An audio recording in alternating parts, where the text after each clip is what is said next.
पूज्य गुरुदेव की ही कथा सुनकर के समझाने का पूरा प्रयास करूंगा, लेकिन उससे पहले वीडियो को लाइक करें और भगवान शिव के अगर आप भक्त हैं, भगवान शिव में अगर आपकी आस्था है तो चैनल को जरूर सब्सक्राइब करें। बहुत ही आसान सा सर्वश्रेष्ठ ये उपाय है। देखो करना क्या है। सब इस उपाय को करते हैं जिसे हम आपको बताने जा रहे हैं, तो इससे आपके जीवन में बड़ी तेजी से खुशियों का आगमन होगा। कभी भी आपके घर में धन की कमी नहीं होगी और पैसों की आवक बढ़ने लगेगी और आपका घर भी मजबूत बनेगा। तो दोस्तों ऐसे में करना क्या है आपको, तो दोस्तों जो भी आपका चावल का डिब्बा है, यानी कि जिस डिब्बे में आप चावल रखते हैं, सबसे पहले तो दोस्तों आपको बताना चाहेंगे चावल का डिब्बा थोड़ा बड़ा होना चाहिए। यदि आपके परिवार में सदस्य कम हो तो भी कम से कम आप 5 किलो का डिब्बा तो अवश्य रखें। अगर आप 10 किलो 15 किलो का डिब्बा रखते हैं तो यह बहुत ही बढ़िया होता है। चावल का डिब्बा हमेशा मुंह तक भरा हुआ होना चाहिए, कभी भी इसे खाली नहीं करना चाहिए। चावल के डिब्बे के अंदर चांदी का कोई भी आभूषण डाल कर के रख सकते हैं। दोस्तों यदि आपको चांदी का सिक्का प्राप्त हो जाता है, माता लक्ष्मी का जो सिक्का होता है, उसे आप चावल के डिब्बे में डाल करके रख सकते हैं। चावल की डिब्बी में आपको उस चांदी के सिक्के को बीचों बीच रखना है या फिर बिल्कुल सतह पर आपको रखना है। दोस्तों जितना बड़ा आभूषण होगा उतना ही बेहतर परिणाम आपको प्राप्त होगा। ऐसा करके आपको उस चावल के डिब्बे को बंद कर देना है। जब चावल आप इस्तेमाल करने के लिए निकालते हैं, तब दूसरा चावल आपको उस डिब्बे में डाल देना है। और जो भी दोस्तों आप घर में दिया बत्ती लगाते हैं, तो उस समय आपको धूप दिया उस चावल को दिखा देना है।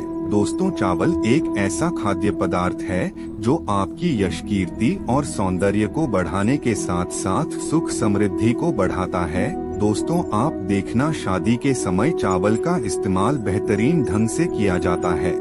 कन्या को जब चावल दिए जाते हैं तो यह चावल इसी चीज का प्रतीक है कि अब आपका जो भाग्योदय होने वाला है, जीवन की जो शुरुआत होने वाली है, वह दूसरे के घर में जाकर के होनी है।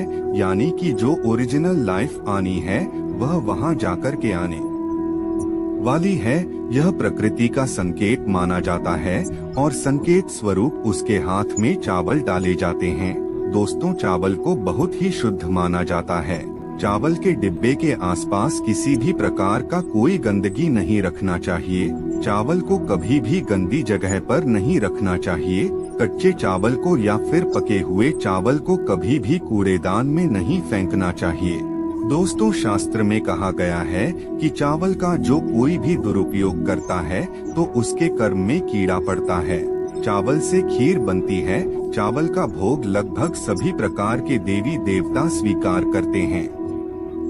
जब आप पूजा करते हैं और पूजा के समय आपके पास पुष्प नहीं होता है, माता को आप तिलक लगा देते हैं, हल्दी अर्पित कर दिया, चावल अर्पित कर दिया, और यदि पुष्प ना हो तो फिर से चावल को ले और कहे कि हे माता रानी, यह चावल रूपी पुष्प मैं अर्पित करता हूँ, तो उसका स्वीकार देवी देवता पुष्पा के रूप में करते हैं। पूजा स्थान में अगर आप किसी भी प्रकार की कोई अन्य वस्तु नहीं चढ़ा पाते हैं, तो अपने हाथ में चावल लेकर के उसे उसी चीज का स्वरूप मान करके चढ़ा देना चाहिए। दोस्तों चावल इतनी पावरफुल चीज मानी जाती है जो व्यक्ति के जीवन में चल रही तमाम प्रकार की समस्याओं को दूर कर देता है। मानसिक, शारीरिक और आर्थिक समस्या को दूर करने में चावल बेहद ही प्रभावी माना जाता है। किचन कभी भी बिना चावल का नहीं होना चाहिए। रोजाना भोजन में चावल लेना चाहिए। चावल बनाते समय उसमें थोड़ा सा दूध या फिर घी अवश्य डालना चाहिए।